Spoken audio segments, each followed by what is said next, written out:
It's Monday, and you know what that means. It's a very special night of IndyCar night in America. We are at Daytona. When Bill France broke ground for Daytona International Speedway, he fully intended it to rival Indianapolis to the north. Not only did he want to race his fledgling but rapidly growing stock car series here, but he looked north and wanted to bring down the stars and cars in the Indy 500 and the USAC Champ Car division to test their skills against his new high-bank superspeedway and to thrill the paying crowds with a different type of racing. To USAC, Daytona's size and banking appeared to be nothing new to their level drivers. You see, for the last 2 years, USAC was sending its drivers overseas to challenge the best from Formula One on the 2.64-mile, 30-degree banked Monza Oval in the Race of Two Worlds event. In the process, USAC Champ Car's speed record was set with a speed of 177.045 miles per hour. Now, while that speed does not sound fast by today's standards, it was blindingly fast for the late 1950s. Let's say that the lap record set by Tony Bettenhausen Let's just say that the lap record set by Tony Bettenhausen Sr. was the fastest the conditions would allow considering the age of Monza, along with its concrete surface and very few safety innovations at the time. While today, IndyCar drivers had the best protection money can buy and science can provide, back then, most drivers didn't wear much more than an open-face helmet, maybe some goggles, a pair of gloves, and that's about it. Enclosed cockpits, full-face helmets, racing suits, impact-absorbing materials were more appropriate to the NASCAR's Mercury 7 astronauts of the day, not the drivers of the Indy 500. USAC committed to 2 races at Daytona during the 1959 season, including their opener, despite preseason testing showing massive speeds and many drivers and owners citing safety reservations about the event. To ease concern, USAC scheduled the first race to be only 100 miles in length, mainly in preparation for an undetermined 200- or 300-mile event set July 4th.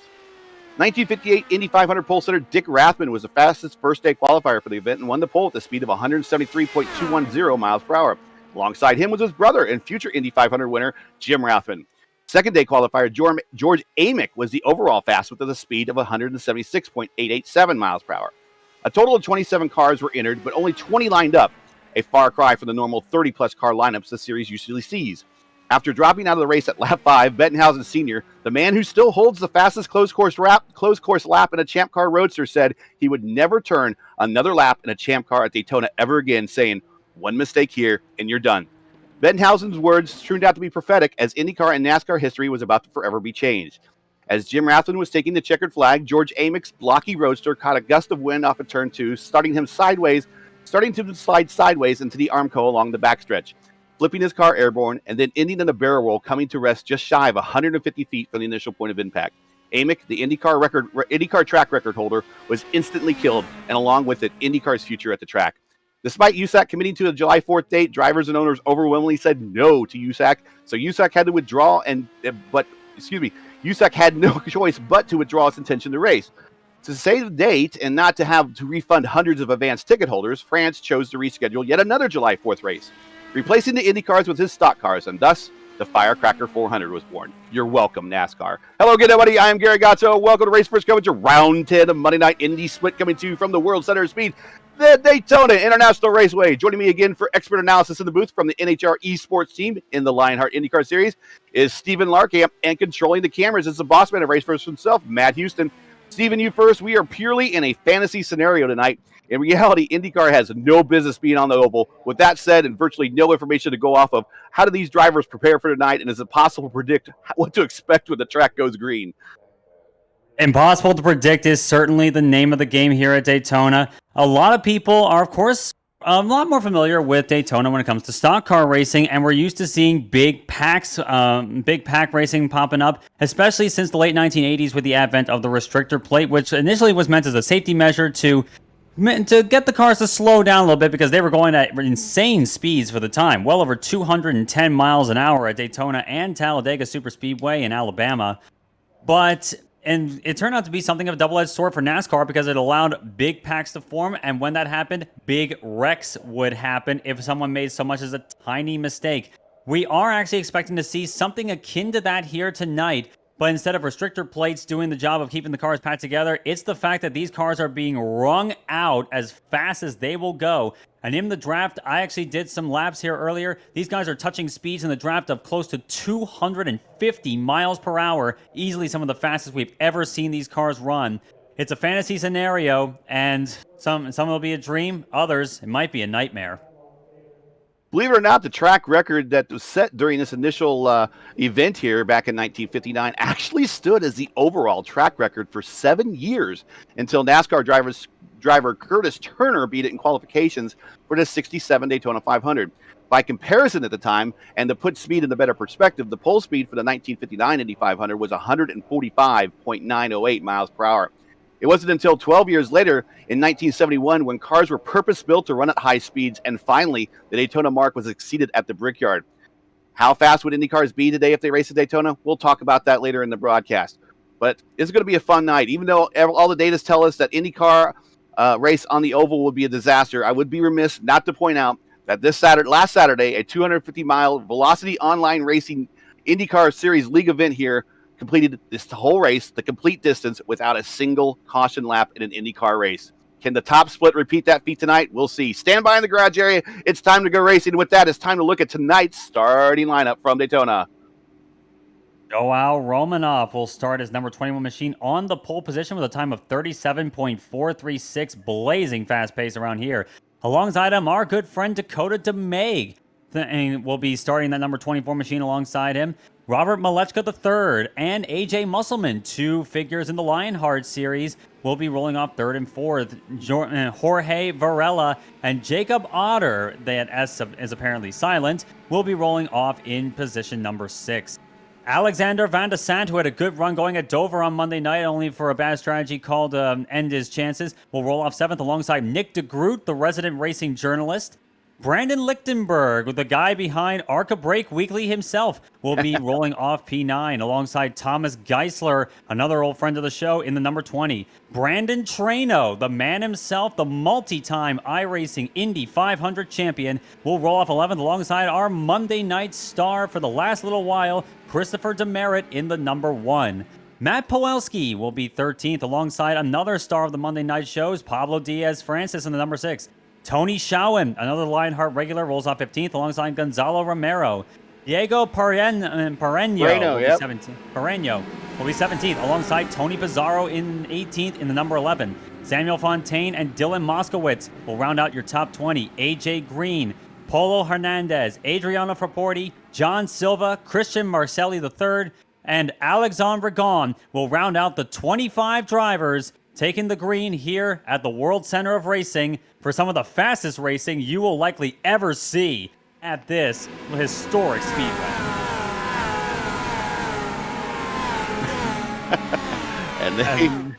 As Matt Powelski gives his cheers over the radio, the green flag flies. We are underway at Daytona. They were getting a little chatty there coming to green, but here we go. Let's see how this boils out as they barrel into turn 1.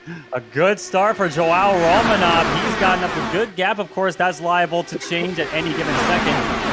Robert Malechka III tucks into second place. AJ Musselman getting shuffled a little bit back there. But Jorge Varela in P3 alongside Dakota DeMaig. DeMaig trying to use that top line to his advantage. And still running 2 wide, multi-cars deep, going through 3 and 4. Yeah, top line did not really come in very well during the VOR race here we had Saturday night. Bottom line seemed to be the way to go, but the thing ended up turning into a mileage race in our race. I don't think we're going to see that tonight. DeMaig to the right, to the lead. Dakota DeMaig takes that outside line to his advantage, and he goes to the point. It will be Joao Romanov that leads the way at the end of lap number 1 by 5 1/1000ths of a second, but DeMaig currently holding the point right now as Jacob Otter looking to the high line there in the number 13, the Team I5G machine, alongside Joao Romanov, and getting a little bit of draft help perhaps from Thomas Geisler behind him. Yeah, I got the privilege of naming the car that Dakota is driving. That's the Arctic Dream. And the only reason I named it the Arctic Dream, of course, he has Arctic Sunset Arctic is the name of his graphics company and his game company. But the paint job really reminded me of the test bed model that the Boeing used for the Dreamliner 787. So I just said, hey, man, how about the Arctic Dream? And he goes, hey, I like that. So the Arctic Dream is in the lead at Daytona. And behind the Arctic Dream, it is 3 wide behind them with Jacob Otter, Joao Romanov, Thomas Geisler, and everyone trying to... and everyone else. everyone trying to get themselves in order as Jacob Otter now has a run on the high line, trying to get that top spot again from DeMay the way he did a couple of laps ago. We're starting lap number 4 here. Very close quarter stuff throughout the opening laps, and this is something I don't expect to go away anytime soon. Just hold your line. 3 wide here for even for IndyCar is a little tight. If you know it's tight for NASCAR, it's definitely going to be very tight for these guys. There goes Geisler getting down to that bottom lane behind Romanoff, trying to get in direct contact with his teammate there, who's currently the leader. Team I5G guys seem to be starting to line up on the outside a bit, trying to get that run going into turn 1.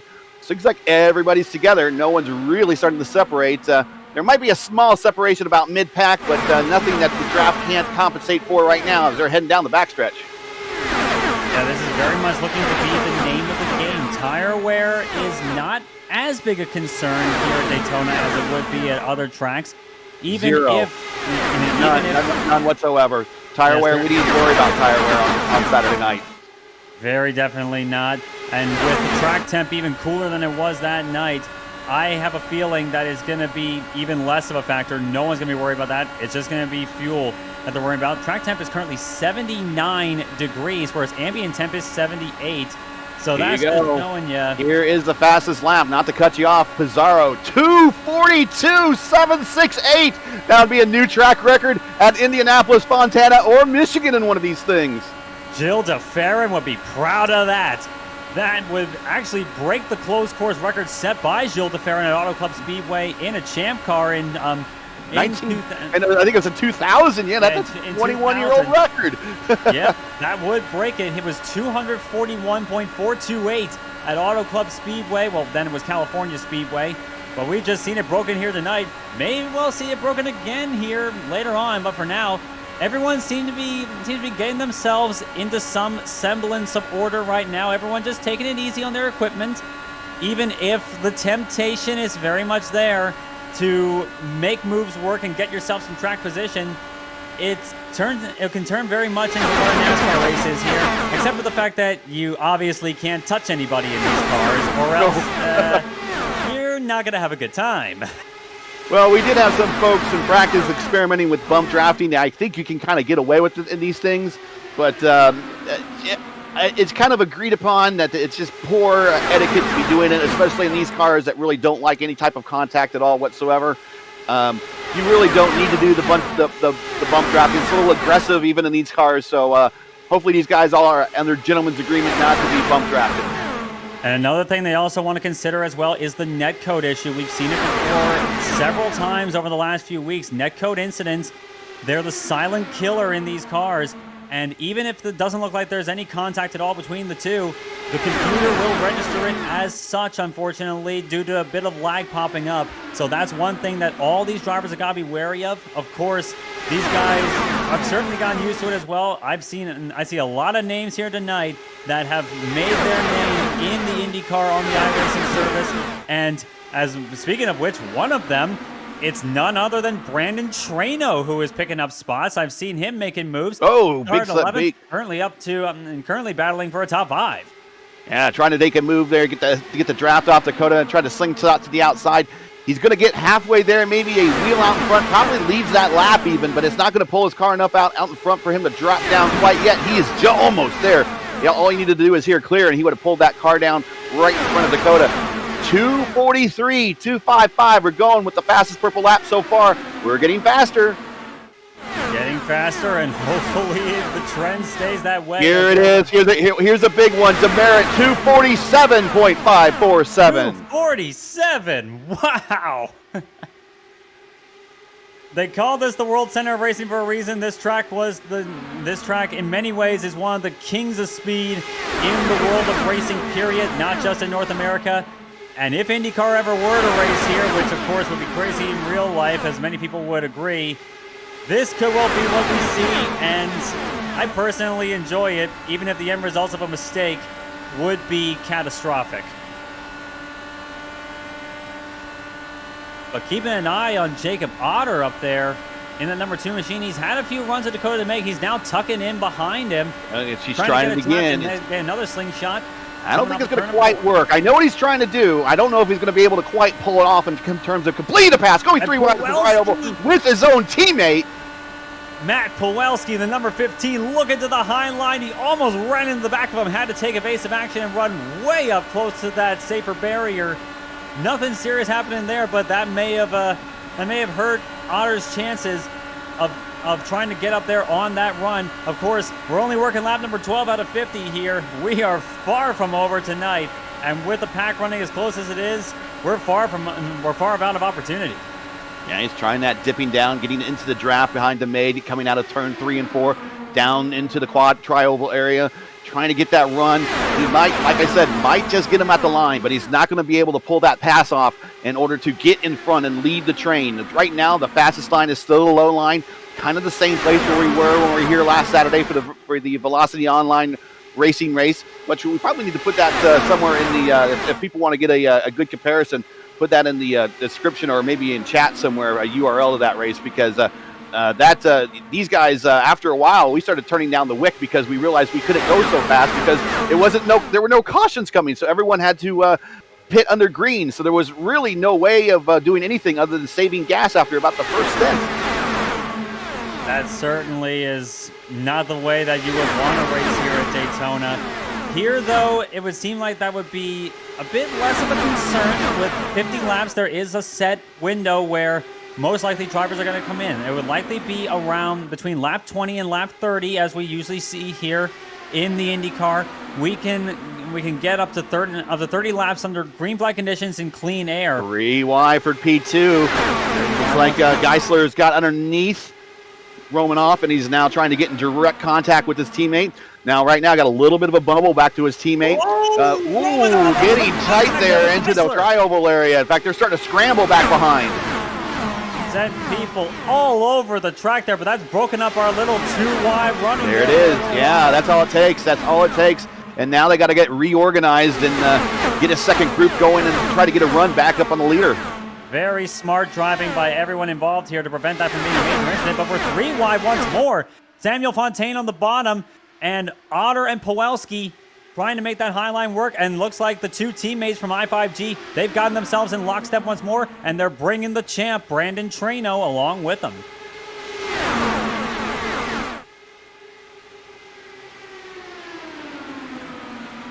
And just as soon as we had lost it, seems like we got it right back again. Our little all right back, yeah. More. Not quite as two wide multi-cars deep as it was before, but I think a lot of these guys are either going to be waiting for that chance or just contenting themselves with the situation they're in. As we're once again 3 wide, and this time it's Traino that is forced to concede the point to. It looked like it was Joao Romanoff back there, the pole sitter for this race. Seems to have gotten himself mired in traffic a little bit. Not quite the position I'm sure he wanted to be in, but I'm sure to a degree is what he would have expected at some point.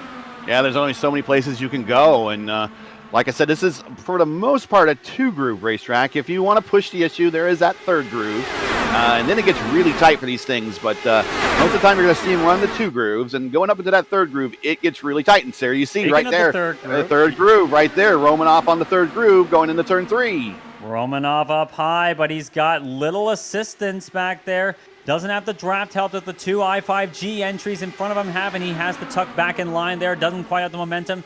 As soon as he was clear in the middle, he did so. But Romanov, it seems to me, he really wants to make noise tonight. He wants to get himself up there. He wants to say that, hey, I wasn't pole sitter as a fluke. But as of now, throughout the majority of this run at the line, Dakota DeMeg has been the guy holding down the point as Samuel Fontaine looks to make it 3 wide. Doesn't quite make it. He thinks better of it, tucking back in line behind Geisler. Yeah, Sam Fontaine, I mainly know him as a NASCAR Cup Xfinity driver. He's participated in some other leagues that I broadcast doing the IndyCar, so he's showing his prowess here on the oval. We figured we would see some non-regular IndyCar oval drivers show up tonight. Sam's one of them, and he's hanging up there right there with the big boys. And when we say the big boys, they don't get much bigger than that group of 5 right up front. Certainly not. You have easily some of the most well-known names within the IndyCar community in iRacing, and being joined by probably one of the most famous, Brandon Traino, Christopher Demerit, and Brandon Lichtenberg and the like. Lichtenberg, by the way, the guy behind Arca Break Weekly, in case you didn't know and didn't follow the channel for too terribly long, but I highly recommend that series for your comedic laughs. But Lichtenberg started 9th. He's actually dropped all the way down to 21st, about 2 seconds off the pack. So bad run for him thus far. And down with him is Christopher Demerit running in 22nd. I'm not too certain if that and how well that strategy is going to work out. They have taken a bit of a gamble on a caution, it would seem. So it would say to me that they're banking on a different strategy playing out for them, but we'll see how the situation plays out. As this pack right here it seems to have been running pretty steady, doesn't seem to be dying off anytime soon, unless of course we get a bit desperate around the pit stops. And speaking of which, the pit window has opened, working lap number 21. Yeah, Jorge Villarella taking a peek, probably trying to experiment dropping below the yellow line. I advise you not to do that there, Jorge. But right now, Thomas Geisler up 8, Sam Fontaine up 15, Tony Bizzarro up 11. Matt Kowalski midfield up 4, also making a run here in this group and just kind of showing up and hanging out. Very Alex Van de Sant-like is Alex Van de Sant right there currently in the 8th spot. He's in that purple and green car. That's his livery that he ran Saturday night. He's showing back up to run in that livery once again. He finished 2nd in that race by 7 seconds behind the leader. It was nowhere near like this Saturday night because of a fuel mileage race. Man, and from 7 seconds to 7/1000ths of a second, that was the margin between Jacob Otter, who took the lead at the end of that lap, and Dakota DeMay. So it seems to me like Otter has a bit of something working out here, and that is Joao Romanov behind them. So he seems to be using that top line pretty well as several drivers behind them dive on the pit road. Yeah, make sure they got to make sure they hit that mark. It's so fast coming off, and they got to get down to 60 miles per hour. And it seems like you're just crawling, and you just really, and as you're trying to get the brakes, that's a big thing. Is you see that speedometer warning that comes up on your screen, and you're like, get down, get down, get down, get down, get down. And sometimes you get there, sometimes you don't. Hopefully, they all got there, and they're not going to get a stop and go or any penalty, because they get any penalty, their race is over. But yeah, that helps them to field out a little bit, and I would expect to see another group of cars make that dive down off of corner number 4 here to pit road. And we have more coming in, and you would think, and those of you who would know that what it's like to drive this track in NASCAR Cup, Xfinity, and truck equipment, when you're coming in for a green flag pit stop, going down from 3 miles a minute to 1 mile a minute, from 180, 190 miles an hour down to 60. That's certainly one thing, and it can be sketchy enough at times. But just imagine going 4 miles a minute, 240 miles an hour down to 60. That's the kind of speed difference we're talking about, and how much these pit stops are going to be crucial tonight, especially if we have a long green flag run like we've had so far. Here comes your leader on the pit road. Let's see if he hits his marks. He's rapidly downshifting, trying to get those brakes underneath him, not locking him up. Looks like he might have got there in time on the pit limiter down the pit road, and now he hits that seemingly endless run down pit road here to get to his stall, which is right up very front. So he has one of the longest to get there. Still on pit road right there is Alex Van de Sant. He might have had a penalty. Oh, dear. And one thing that's interesting to me with Dakota DeMay coming in for his stop, he came in pretty much by his lonesome there. No one else came in on that. Oh, and Alex spinning out, coming out. And that was also a chronic problem we had. If you come out on light tanks or lighter tanks coming out of pit road and you hit your button to get off the pit limiter, the turbo will spin up and the back end will come out right around, and that happened to him. It happened to me, and it happened to about a half dozen others during the Boar race here on Saturday. That is a known issue, and it caught Alex Van de Sant out this time. And now your leader is back up to speed, and we are now watching Joe Romanoff currently still as your leader, as he has all sorts of lap traffic around him right now. As all that happened, a lot more heavy hitters came onto pit road. Thomas Geisler. Here comes our leaders right here. Moreno. They all came in as well on that previous lap. Romanoff. I think his race is done. He sped. His race is done. I think Jorge Varela is still on the racetrack right now. He picks up the lead. Right behind him is Samuel Fontaine, Tony Schoen, Adriano Fraporti are also still up there making some laps and running on their original fuel tanks here for this first stint. Very hairy stuff coming on the pit road, and it was the stuff I'm saying before. If you thought it was scary in Cup equipment, try going at it even faster than you ever would dream of in a Cup car. As more drivers coming on the pit road towards the end of the pit cycle, it is Samuel Fontaine still holding the point. Actually, George Varela, I should say, taking over the point once more over Samuel Fontaine. But these guys here, they still have yet to pit, of course. Yeah. Your top 6 have not pitted. That's Varela, Fontaine, Rigon, Forporti, Silva, and Masrelli. They have not pitted yet, so they are due anytime. They are currently on lap 28 of their current stint, so they are due any moment. Tony Schauen down and away as well. And Joao Romanoff serving his penalty. He is back underway once more. He has lost that position. And, of course, any second here is huge here at Daytona. With the close pack racing we've got here, even a 1 second. Here we go. Jorge Varela on light tanks and draft aided with A.J. Musselman right in front of him. 249.288 miles an hour.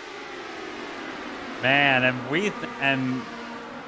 and you would think that if this were happening in real life, that is obviously going to be a closed course world record. It's already been broken multiple times over tonight. That's just showing the kind of speeds that these cars are capable of at the World Center of Racing. And it certainly is a curiosity to me why they never ran here anymore.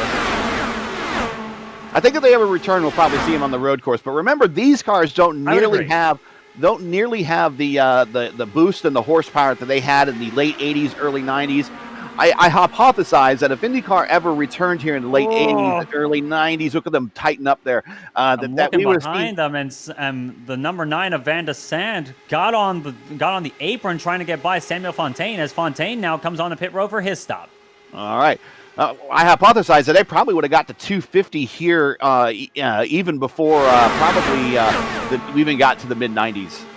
I would agree, and thinking to the new engine package that the IndyCar Series is going to be having in a couple of years' time in 2023, going over 900 horsepower, maybe even 1,000. That makes me wonder what the hypothetical could possibly be, and when we get those engines in these cars on the iRacing service, I wonder what the speeds will be like then when we come back to the World Center of Racing in 2023 or 2024. Well, the closest actual real-life time that we have with anything remotely a modern Indy car on a Daytona or a Talladega type track would be in 1974. A.J. Foyt went to Talladega to do some testing there and turned what then was a world closed course speed record of 217.854 miles per hour. By comparison, the Indy pole record that he sat on in Indy that year was 291. So it would take another 14 years for an IndyCar to exceed 217 at qualifying in Indianapolis. So thinking it's mathematically possible, if IndyCars raced at Daytona and Talladega in the late 80s and early 90s, the 250 barrier would have probably been broken here. Maybe not in Indianapolis, but certainly here. Certainly here for sure, and it makes me wonder if 260 could possibly be on the cards at some point in the future, and particularly thinking down towards the line in the next Daytona Fantasy IndyCar race that we have here on the iRacing service, and you can experience it for yourself, and certainly enough if you want to. Here it is. We have reached it. A.J. Musselman, 250.509. There it is, your 250 mile per hour lap tonight as our leader is making the turn on the pit road right now with about 15 laps or so remaining. You could say it multiple times tonight, and we'll say it again. It is a new track record as Jorge Varela comes on the pit road and John Silva does as well. So this will sort things out once more, and look who is back towards the front of the field. It is our old friend, Christopher Demerit in the number 1, and another old friend, Pablo Diaz-Francis, up on the top line. It was going to be a question mark for me about whether their strategy would work. It seems to be. Varela is still leading, though. He's out of the pits. He is by himself, but he is coming up the speed. He is now on the aprons for turns 1 and 2. I don't quite see those drivers yet on the lead pack that are running him down yet. He is now by the cones on the backstretch, still coming up to speed. He does have a car behind him with Silva, which I believe might be one of his teammates, and he might be sitting there guarding his 6, trying to get him home. We'll see. They're coming up to speed. The leaders are quickly running these guys down, but Varela now still your leader, but all by himself. That has got to be a mega pit stop from Jorge Varela, and he has gotten himself to a fairly comfortable lead right now, but I would imagine that especially with Christopher Demerit, Brandon Traino, Robert Malechka, Pablo Diaz-Francis, Nick DeGroot, Thomas Geisler, all those guys behind them, they're going to slingshot themselves. Hopefully, and they're going to try and slingshot themselves past John Silva. And here comes Demerit to the high line, taking Traino, Malechka, DeGroot, Diaz-Francis, and Geisler and the like. All of them past them. And that may be, and I'm wondering here, if it is going to be possible for them to pick up the toe on Jorge Varela, using the combined draft of these cars to their advantage, and try and pick themselves up NASCAR style, trying to catch up once more to that number 5 machine, who's built up a comfortable lead, but they're 3 wide for P2. Yeah, and I can tell you from personal experience, when I had to start the race because my VR quit, I had to start from the pits, and I was 2 laps down, and I came back out on the track by myself, and I had the leaders behind me. After about 3 or 4 laps, really, I was. If you stay low on the racetrack all the way around, a la the IRL line, you can actually hold your distance, or if not, start to pull away as the others behind you continue to fight. So I don't think it is definitely within the realm, from what I know, especially from racing here on Saturday night in the IndyCar, that Varela can definitely, if those guys start racing behind him, Varela can definitely hold his spot for the remaining 13 laps of this race. But the other guys have got to want to work together, and that is easier said than done. Certainly seems that way. Looking at Chris Demerit and Jorge Varela over the last 2 laps, they were fairly even right now. Yeah. So right now, the situation is not being too helpful to this pack of cars behind them. Jorge Varela looking pretty strong so far. We'll see if they can get their act together and catch back up. But right now it is Jorge Varela with I'm coming to the stripe here at the end of lap number 37, with a 2.4 second lead over and that might as well be 200 miles here at Daytona. He is well exceeding the draft envelope. The draft envelope is about 1.5 seconds for these cars. So right now, those guys behind him are not benefiting at all from him punching a hole in the air. The double yellow line, he gets by Christopher Demerit. That would be sketchy in NASCAR, but he pulled it off here. We'll see if having... Now, you know what? Now I know Demerit is also one of their teammates, but he's probably not too happy about that. I don't know. Maybe it was just out of desperation. Maybe there was he got a little loose coming off the corner. He had to pick up or something. I don't know. And that was the only move that he could make to safely get away his round. But yeah, passing below the yellow line is an absolute no-no. Demerit returning the favor going into the trial. This is where a wreck was going to happen, right here. And going to turn number 3, I should say. But wow, we're going through territory that NASCAR wouldn't dare. Now we're getting chippy. Oh, we certainly are.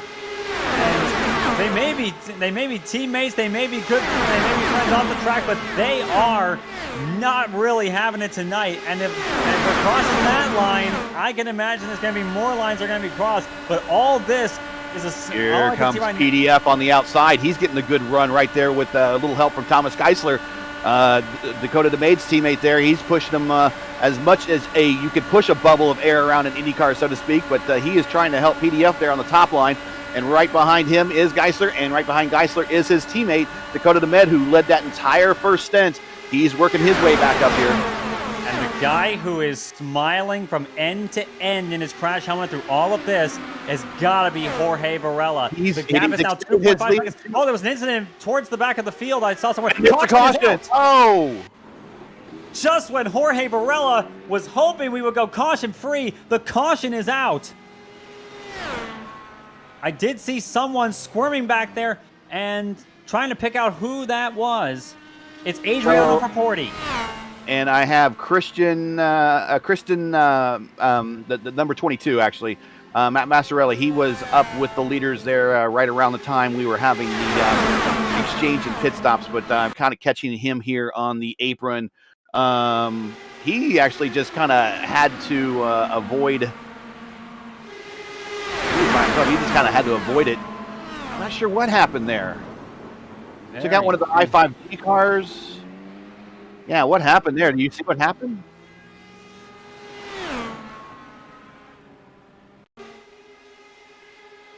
And I was getting ready to say, Varela grew his lead to 2.6 seconds. It was growing. As I told you, the thing that I found out when I was riding by myself, at one point I was starting to able to pull away from the leaders behind me, and I'm like, this isn't possible. Why am I doing this?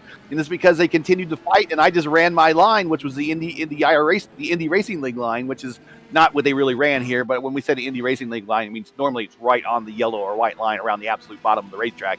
And I was able to pull away, and looks like that intel was definitely holding true for Porty back into the wall again. Looks like when he's trying to come back to pit road. But so we are going to go. We're going to go green with a sprint to the finish here. And I was going to say, looking at Adriano Porty, the incident that he was involved in, looks like he came down into Alexandre Regon, got the front wing of Regon's car, and just smacked the wall going into turn number 3 and going to turn number 1. But Jorge Varela, if you happen to be watching this after the fact, Jorge, I sincerely apologize for the commentator's curse. But hey, that's for 148 laps of last racings that I've seen green flag laps here. This is the first caution I've seen since we've started racing in Daytona this week and over the weekend with my other league. So this is the first caution lap I've seen. So hopefully it's the last for this race. We just had to open our mouths, didn't we? But Jorge Varela still holding on to the lead coming to lap number 44. Christopher Demerick currently sitting in second. Brandon Trano in P3. Pablo Diaz-Francis P4. Robert Malechka rounds out your top 5, followed by Thomas Geisler, Nick DeGroot, Dakota DeMeg, who went into the pit cycle in the lead. He comes out in 8th. Polo Hernandez 9th, and AJ Musselman rounds out your top 10. As we're hoping for, hoping is one thing, actually getting it is another, and a lot of tracks you may not get what you hope, but in this case, I'm inclined to say we are going to be in for a banner finish here at the World Center of Racing.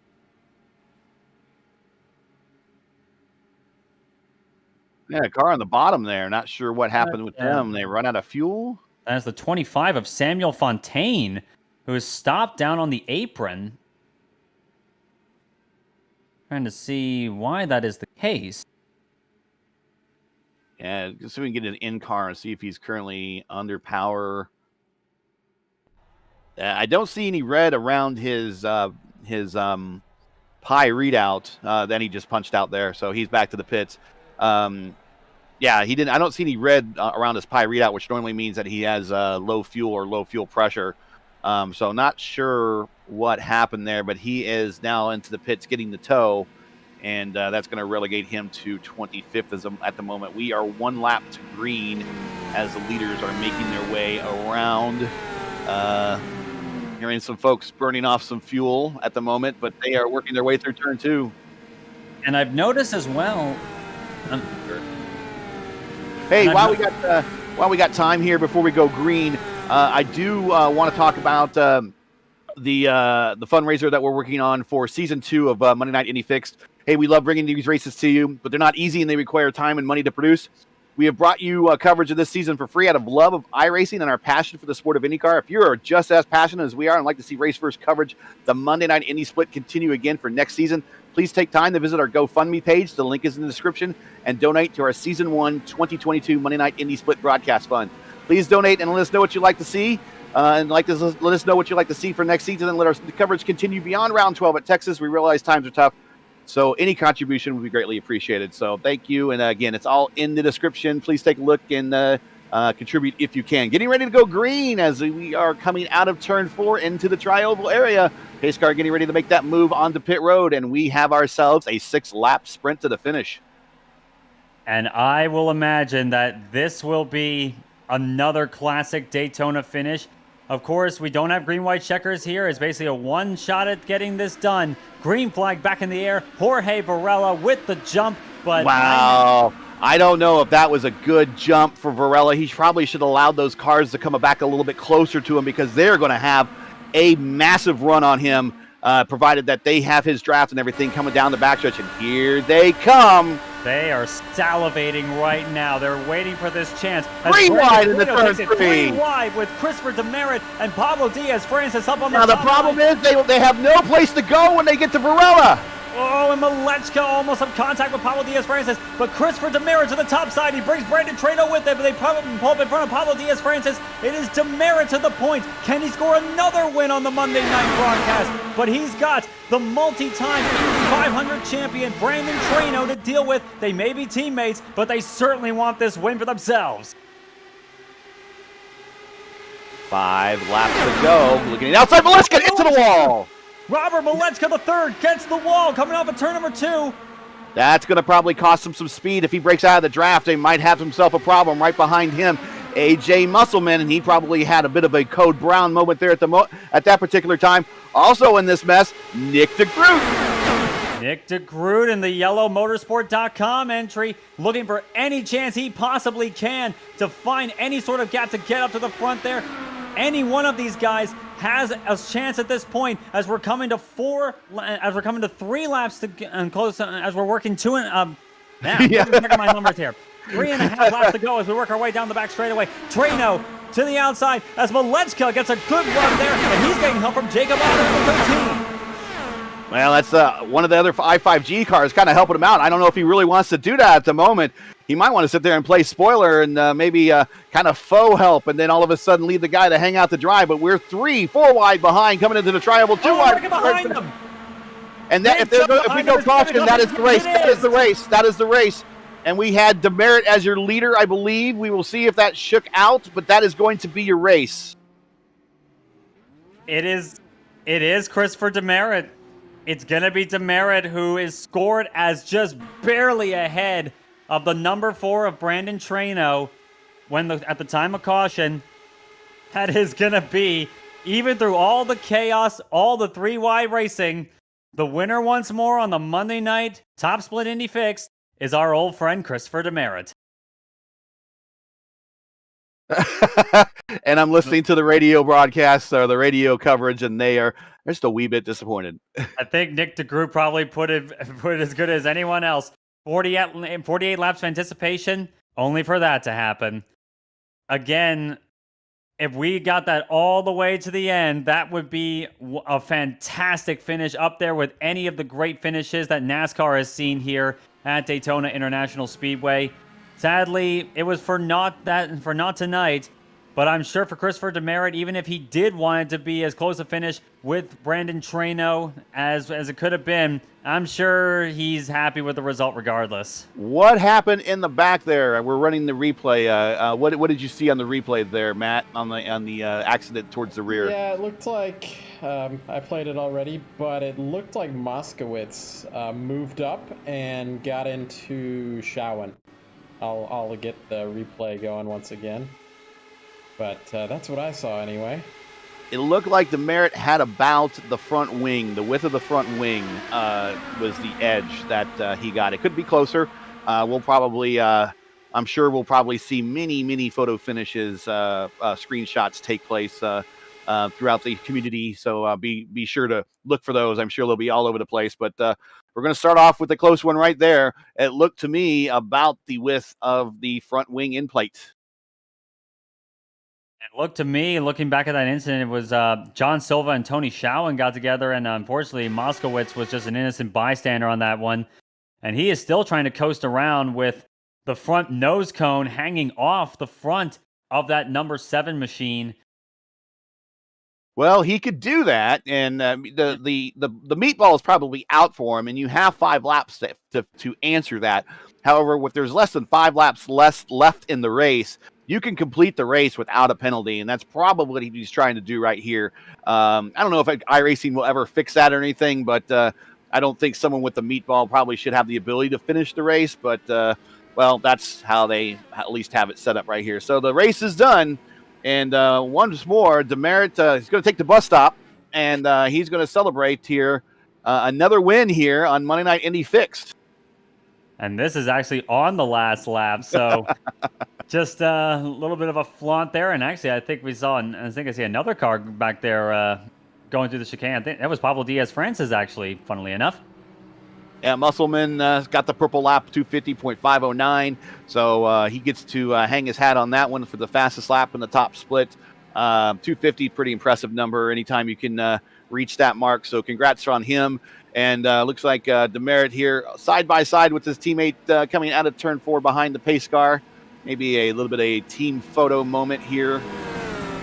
Even through the chaos, there are some things that remain standing, and one of them tonight is Christopher Demerit, and running a solid race, keeping himself out of trouble, and being fast when it counts. Christopher Demerit takes the win once more on the Monday night broadcast at Daytona International Speedway. Brandon Trina will come home second, Jorge Varela third, Pablo Diaz-Francis, and Jacob Otter round out your top 5 tonight. And man, what a race it was. Man, talk about getting us tongue twisted so many times. Tonight was an action-packed race and 2 cautions. Fortunately, we ended under caution, but looks like most everyone. I don't see a lot of people bickering at each other. Most people, I think, had fun out there. They just kind of wish it didn't finish under caution either. It's like we got another bit of a photo moment going on the backstretch. We got like a lot of guys starting to line up 3 abreast here. Everyone getting together for a big photo for the IndyCar community, and I'm sure there's going to be quite a few screenshots shared on the forums and in the Discord servers. This has been a fantastic night's racing, and it's showing that as I see, as I'm having a look, see the 15 machine playing around with Trano, just messing around with him towards the end, pushing him up a little bit. But 3 wide, 3 deep for a beautiful parade finish here at Daytona International Speedway to cap off what, frankly to me, a fantastic night's racing. And it shows what people who have driven this car for a long while, are familiar with it, can do in the ultimate fantasy scenario. What if Indy cars came back to some of the biggest tracks in North America? A fantastic night showing, and another win for Christopher Demerit. Well, let's go ahead and bring up tonight's final standings before we take a peek into the interview room. And your winner tonight, yet again, Christopher Demerit. P2 is Brandon Trano. P3, man, this would have been his race and his race alone. And talk about being like alone. He was all alone on the racetrack. There wasn't another car nearly within 3 seconds of him. It was actually more like 2.6, but it seems like it could have been more as 3 seconds because it was a huge distance on a great pit stop by Varela. But the yellow flag and cautions cost him that victory, but he finishes P3. PDF finishes P4 to help in his points championship situation going to championship week next week at Texas. Jacob Oster, P5. Your top 10, Malechka, Geisler, Musselman, DeGroot, Pizarro. Your top 15, DeMade, Lichtenberg, Hernandez, Green, and Ragon. Moving on, your top 20 is Romero, Pereno, Moskowitz, Romanov, Pawlowski. Your top, and rounding out actually to render your field here, 21st through 26th, Alex Van Asant, Massarelli, and I hope I'm saying that right, and please forgive me if I'm not, Silva, Schoen, Fontaine, and Frapporti round out your 26 car field. And I'll tell you what, these guys, you mentioned it already. They did a great job. We actually, in the Vord League race on Saturday, we started with 28 and again, did no cautions. But there were probably a couple instances that I know we got Craig watching up here in chat. He had an incident that could have brought out a caution. It was kind of a weird laggy issue. We had a couple other guys pound the wall that they were able to clear the racetrack really fast. Otherwise, it would have been a caution.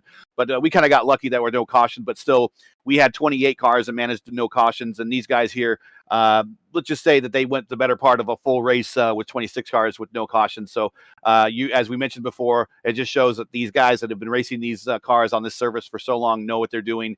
They're able to put on an open wheel race at the high banks of Daytona, which otherwise in reality would be kind of crazy and very, very dangerous. These guys can do it here in a sim situation and pretty much keep it off each other for the better part of an entire race. So top points here for the top split here. These guys did a great job, and that is your 26 car final standings here at Monday Night Indy Fixed here at the World Center of Speed. Who do we got in the interview booth? We have our winner, Christopher Demerit is here. Bring him on in.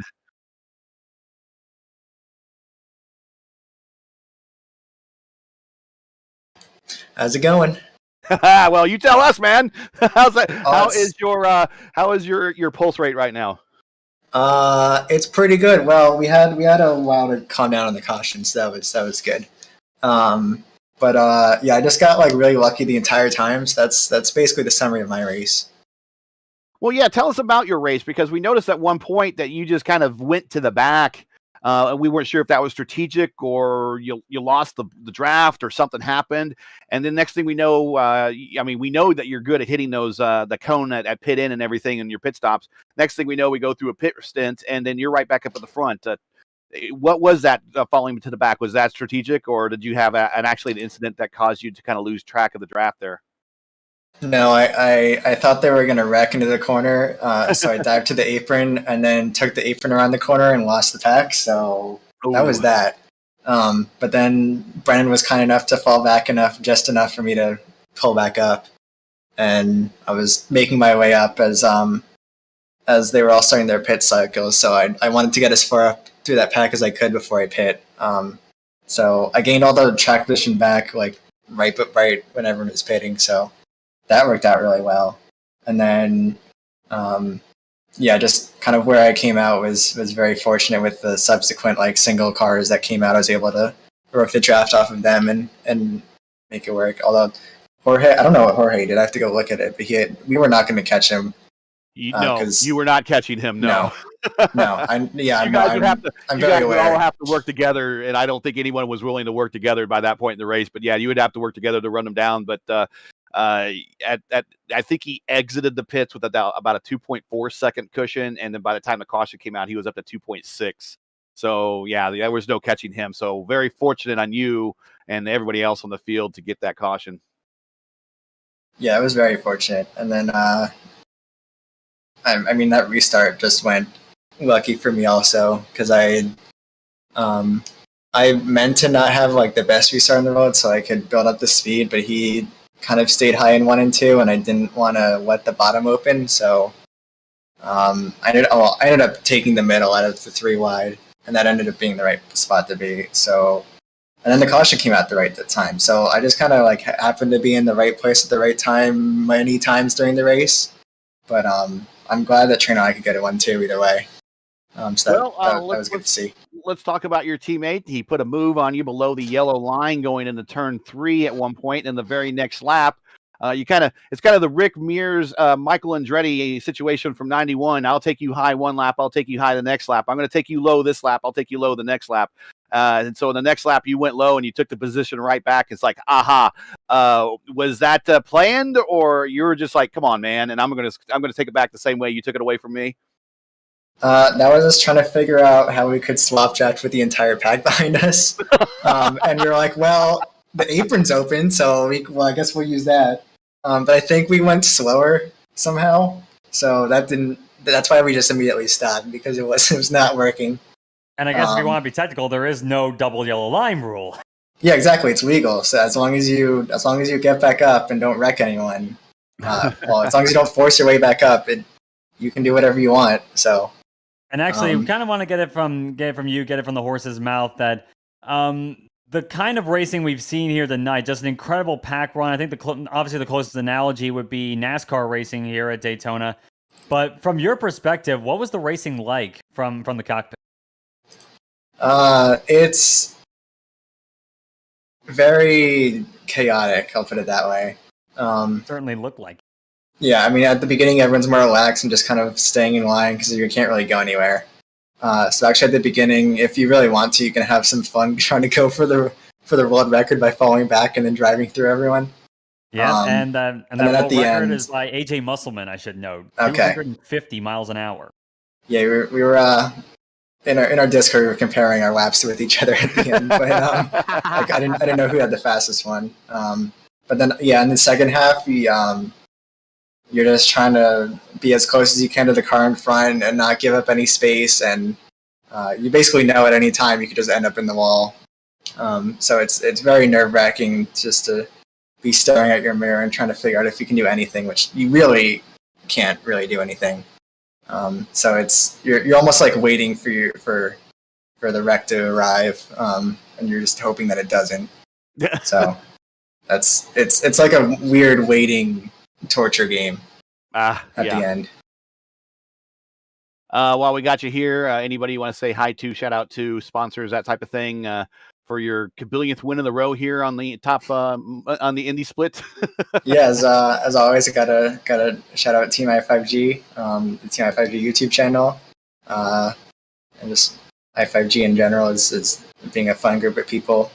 There was some of us were having way too much fun during this race, so this was definitely a good one. Will we see this possibly as a YouTube video somewhere along the line? I am sure it's going to be. We can't wait to see it. Yeah. All right. Well, congratulations. We really don't have the point situation up, and I'm really unsure what the point situation is, but we are moving to championship week next week at Texas. What do you think, man? What are your shots? I feel good. I haven't run the numbers, but I'm not expecting to lose that much next week. So you heard it right there. He made his call and a shot. We'll see. Well, congratulations. Thanks for joining us for the broadcast, and we will catch you next week, man. P1 tonight at the World Center of Speed Daytona with a nail-biting finish there at the end. Congrats. Yep. Yeah, thank you. We also have Brandon Trano. I texted we got Brandon Trano, the world-famous Brandon Trano down there. Let's see if we can get him back up here. Here we go, P2 tonight, the world-famous Indy 500 multi-time champ in the virtual world. Brandon Trano is here for the first time for Monday Night Indy Fixed. Welcome, first of all, and tell us about your race and running there with your teammates there at the end.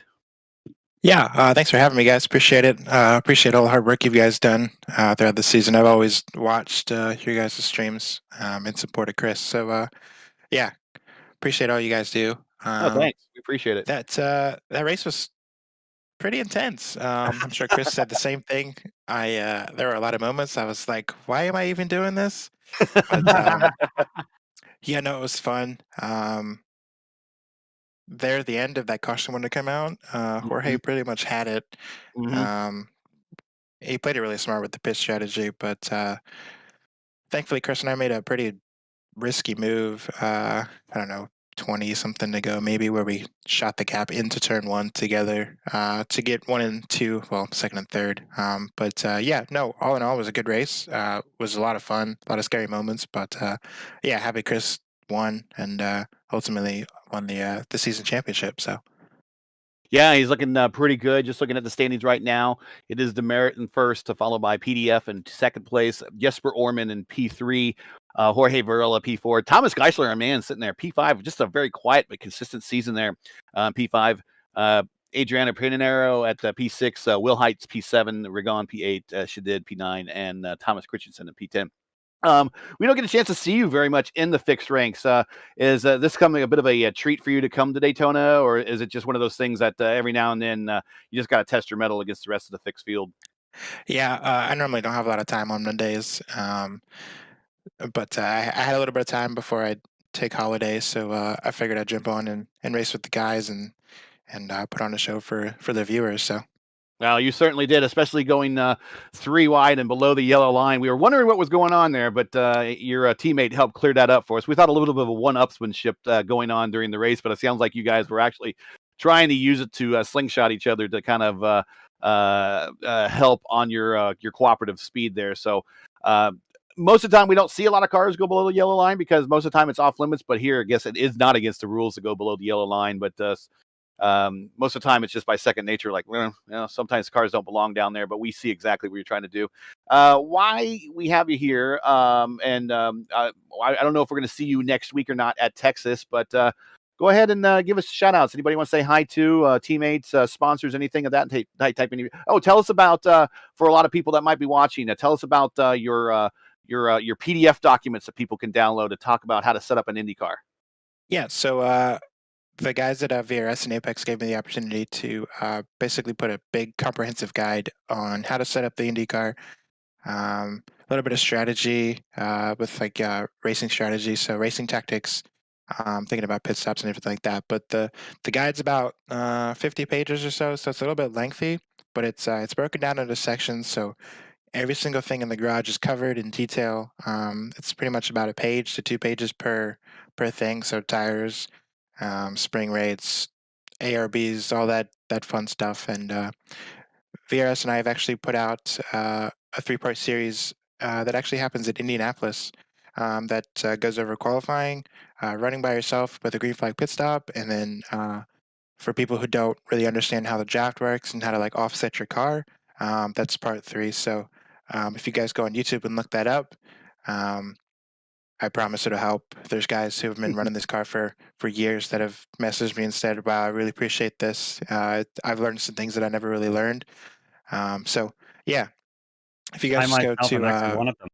yeah, if you just go to VRS virtualracingschool.com, there should be a link on their website to the PDF and then the 3 videos, which I believe are actually grouped together now as one big package. So yeah, great thing we've done in partnership, and hopefully we can continue to produce really helpful content for the community. Yeah, like I said, this is the most in-depth manual on an IndyCar since IndyCar Racing 2 in the mid-90s. So good job. That was my introduction into sim racing back then. But thanks for joining us tonight, man.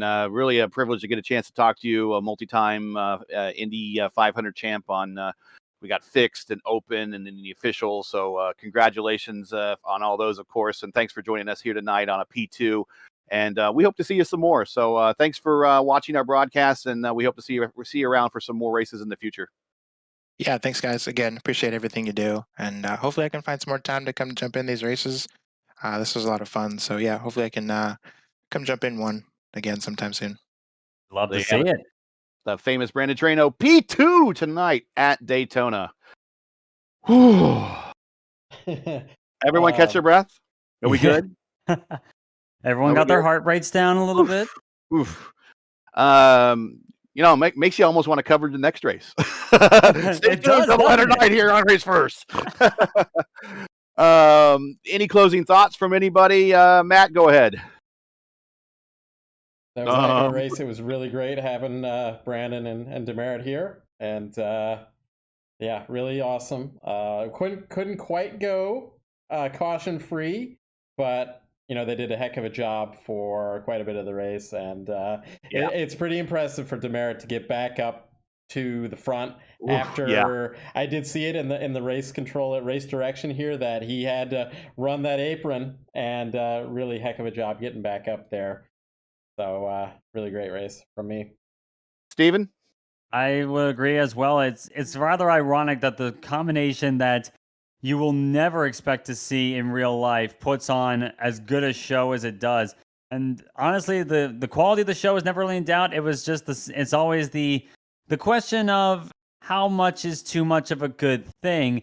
And we certainly got the right amount of a good thing tonight with honestly some of the best in the business popping in on Monday night for the IndyCar Fixed Series, and really shows what this car is capable of on restrictor plate tracks. And really, it really is a testament to how good these guys are, how much patience, and how they don't tend to lose their nerve too easily. It's been a phenomenal night, and hopefully going into championship week at Texas next week, going to be another good show to cap off the season.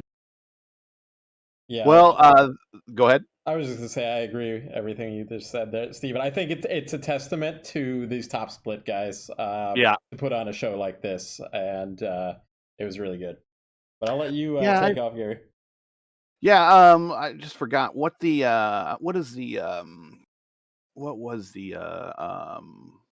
split rating. Strength of field was a 4.6. So yeah, these guys did a 4.6. I think we had a 2300 on Saturday night, and we went caution free. So Great job by both groups. I think the Saturday race was a bit more because we're familiar with everyone because we race each other for so many times during the year, and then these guys are just here in this particular series with the 4.6. Just that's because they're just so good. So maybe we sit here where we scoff when they schedule the iRacing Super Speedway and Daytona and Talladega. Maybe we see, Talladega pop up here in an upcoming season. We'll see what happens. Everyone says racing's a little bit better at the Talladega Super Speedway because it's actually a full lane wider, so to speak. So maybe we'll see that in the future. But those guys did a great job tonight. Bravo to everybody that was in that starting lineup. So that's it for tonight. Once again, your podium from the World Center of Speed here in Daytona. Christopher Demerit with win number 800 in a row on the series. Congrats to him. Making a cameo appearance is Brandon Trano, kind of like in the old Indy 500 days, where just a couple of the stars from somewhere else in the world would show up just to race in the Indy 500. Well, Brandon just shows up tonight to race here at Daytona and finishes P2. And Jorge Varela, I don't want to say he was robbed, but man, that race, there's no doubt about it. That race would have been his, and it would have been his by probably more than 3 seconds at that point if the race would have gone green to the end. He had a heck of a call there on his pit stop. He nailed every bit of it and came out well in front of everyone else. And he just waited till that tank went absolute dry until he had to make that pit stop. And then when he did, he made it count. But unfortunately, that yellow really cost him. And I really think him not laying back and allowing P2 and 3 to stay close to him on that restart allowed them to kind of get the run on freight train him and get the winning pass there on the backstretch coming to that lap after going green. But good run for him. So that is your podium. Join us again next week for Championship Week, as we'll call the action for the fixed series. When the championship moves on to the Texas Motor Speedway for the 12th and final round of Monday Night Indy Split. Once again, hey, we love bringing you these races to you. They're not easy and they require time and money to produce. We have brought you coverage this season for free out of our love of iRacing and our passion for the sport of IndyCar. If you are just as passionate about IndyCar and like to see Race First coverage continue for the Monday Night Indy Split for next season, please take time to visit our GoFundMe page. The link is in the description, and donate to our Season 1 2022 Monday Night Indy Split Broadcast Fund. Please donate and let us know that you'd like to see our coverage continue beyond round 12 at Texas. We do realize that we're in the holidays and the times are tough, so any contribution would be greatly appreciated. We thank you for watching and joining us every Monday night. As you know, the YouTube algorithm is not an easy game to play, so please do leave a comment below and let us know what you thought of tonight's race. And come on, guys, we got a whole bunch of people watching. Give us some thumbs up because that race definitely deserved it. If you enjoyed tonight's coverage, support us by smashing like in the video. And if you're new, click subscribe. And while you're at it, hit the bell for weekly reminders so you don't miss out on more of Race versus iRacing programming, such as the Revolution IndyCar League starting December 1st. The RL features a stacked roster of some of the best fixed IndyCar drivers on the iRacing service. Join Matt and I as Season 4, as we call Season 4, the RL Schaefer IndyCar Series kicks off with 30-plus cars at the Michigan International Raceway. You won't want to miss it. To learn more about RaceVerse and what we do, be sure to visit raceverse.com or follow us on Twitter. You can follow me, Gary Gazzo, on Twitter at Gary Gazzo. Thanks for everyone who took time to watch. Be sure to join Matt, Steven, and myself again next week. Same time, same channel. That is Monday, 7:15 Eastern on YouTube at youtube.com/RaceVerse. So for Stephen Larkett, Matt Houston, everyone else at Race First, I'm Gary Gazzo saying all stay happy and healthy and have a great Thanksgiving and safe travels for everybody. Of course, to all of our men and women serving in the military and as first responders, Godspeed, God bless, and come home safe. Thanks again, and we'll catch you next time for the next race of the Monday Night Indy Split. Good night.